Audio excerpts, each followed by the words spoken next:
JEE mains 2027 और आपके बीच में अब केवल 7 महीने बचे हैं। अब आप में से कुछ ऐसे बच्चे भी होंगे जो 12-12 घंटे मेहनत कर रहे होंगे और इसके लिए प्रिपेयर कर रहे होंगे, और कुछ ऐसे बच्चे भी होंगे जिन्होंने अपनी प्रिपरेशन अभी तक स्टार्ट नहीं करी है।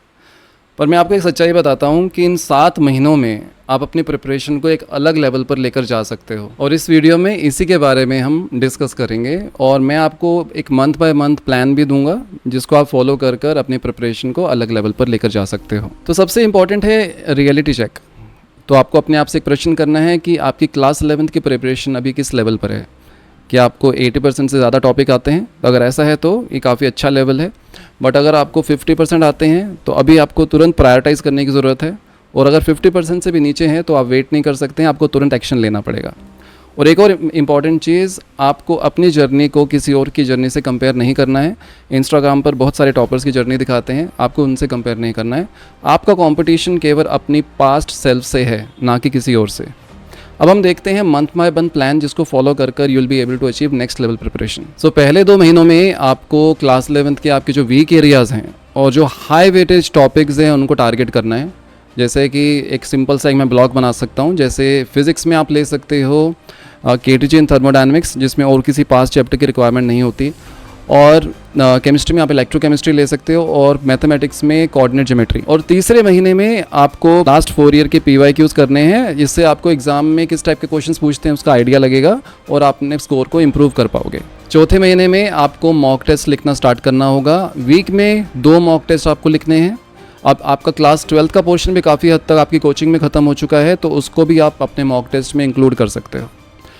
मॉक टेस्ट लिखना जितना इंपॉर्टेंट है उससे ज़्यादा इंपॉर्टेंट है उसको एनालाइज करना। हर एक टेस्ट में जो भी आप देते हो उसमें आपके कुछ क्वेश्चन गलत होंगे, कुछ आप स्किप करोगे। उन क्वेश्चन को फिर से सॉल्व करना है एग्जाम के बाद, उनको एनालाइज करना है। अगर उसका सॉल्यूशन नहीं निकाल पाए हो तो अपने मेंटोर से पता करो या उसका सॉल्यूशन चेक करो। ऐसा हर एक टेस्ट में करना है जब तक कि आप मॉक टेस्ट लिख रहे हो। और 5वें महीने में आपको अपने वीक एरियाज़ को फिक्स करना है, और उन वीक एरियाज़ की नॉलेज आपको अपने मॉक टेस्ट के एनालिसिस से मिलती रहेगी। और 6ठे महीने में आप अपनी स्पीड और एक्यूरेसी पे वर्क करोगे, बिकॉज जो जेईई मेंस का एग्ज़ाम है वो आपकी नॉलेज तो चेक करता ही है, वो पर आपकी डिसीजन की स्पीड को भी चेक करता है। और 7वें महीने में आपको केवल रिवीजन करना है, कोई नया टॉपिक नहीं सीखना है। और इसके लिए आप अपने शॉर्ट नोट्स को यूज़ कर सकते हो, आपने जो भी अपने जर्नल बनाए हैं उनको यूज़ कर सकते हो, फॉर्मूला शीट्स को यूज़ कर सकते हो।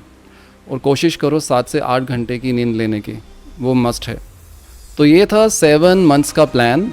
अब एक और इम्पॉर्टेंट चीज़ जो मैं आपको बताता हूँ, जो जेईई को क्रैक करते हैं, ऐसा नहीं कि वो सबसे ज़्यादा स्मार्टेस्ट होते हैं।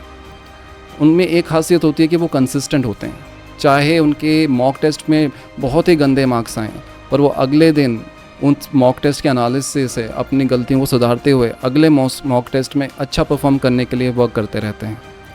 और इस वीडियो को बंद करने से पहले मैं आपको सजेस्ट करूँगा, अपनी नोटबुक खोलो और उसमें अपने 3 वीक एरियाज़ लिखो, और कल उनके लिए अपना 2 घंटे का स्लॉट बुक करो, उनको प्रिपेयर करो और फिर उसका मॉक टेस्ट लिखो। तो इस तरह से आप स्टार्ट कर सकते हैं।